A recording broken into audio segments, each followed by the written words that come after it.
Welcome to this Essential Explainer. We've designed this specifically to help you absolutely ace your state certification exam. We're going to cut right to the chase and focus on the critical information you have to know about medication management. Okay, here's our roadmap for this review. We're hitting 5 key areas that are, central to your exam. Think of this as your high-speed, high-impact review session. So, we're kicking things off with what is probably the single most important concept they're going to test you on: understanding the strict, non-negotiable limits of your role. Getting this right is absolutely fundamental. Now, this slide right here, it draws a very clear line in the sand. I can almost guarantee you'll get a scenario question on your exam that asks you to tell the difference between assisting and administering. Just remember, you can be the client's hands, but you can't be their brain or their nurse. That distinction is everything. Okay, let's shift gears and take a quick look at how medications actually work in the body. See, the exam isn't just about memorizing a bunch of rules. It's about understanding why those rules exist. And that's what makes you a safer and honestly a much more effective professional. You got to remember these 4 steps: absorption, distribution, metabolism, and excretion. It's the journey that every single medication takes inside the body. Knowing this process really helps you understand why observing your client and reporting any changes is so incredibly important. And these factors, well, they explain why 2 different people can have completely different reactions to the very same medication. Your exam is probably going to test your awareness of this. You're not diagnosing, of course, but as the person on the front lines, your sharp observation skills are absolutely critical. All right, let's get to the heart of it all. Seriously, if you only memorize one thing for your exam and for your entire career, this is it. This is the absolute cornerstone of client safety. So before I show you the list, I want you to really think about it. When the pressure's on, what is your non-negotiable go-to safety protocol?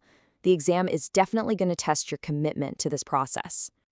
The answer is this number. It's not one thing, it's not 5 things, it's a 10-point check that you must perform every single time you assist with medication. No exceptions.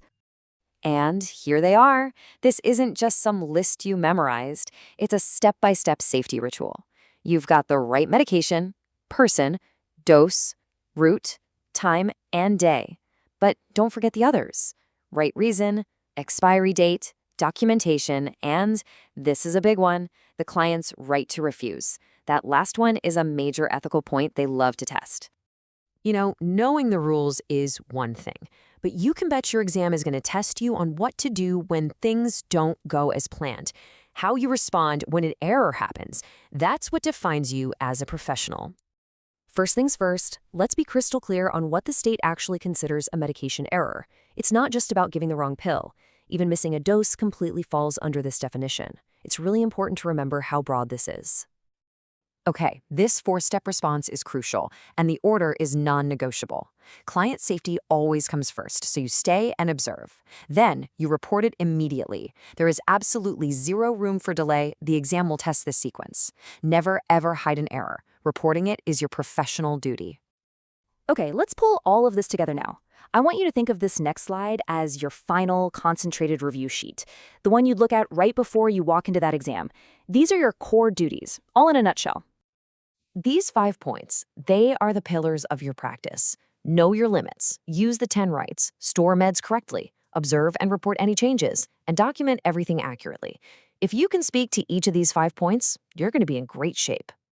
Let's end our review with the golden rule. This quote right here is your safety net. In your career, and for sure on the exam, the correct answer is always the safest one. Pausing and asking for help is not a weakness. It's the sign of a true professional. So as you finish up your studying, I want you to think about this final question. Your role isn't just technical. It's all built on a foundation of trust. Passing the exam is just the first step. The real goal is to be a great, trustworthy professional. You can do this. Good luck.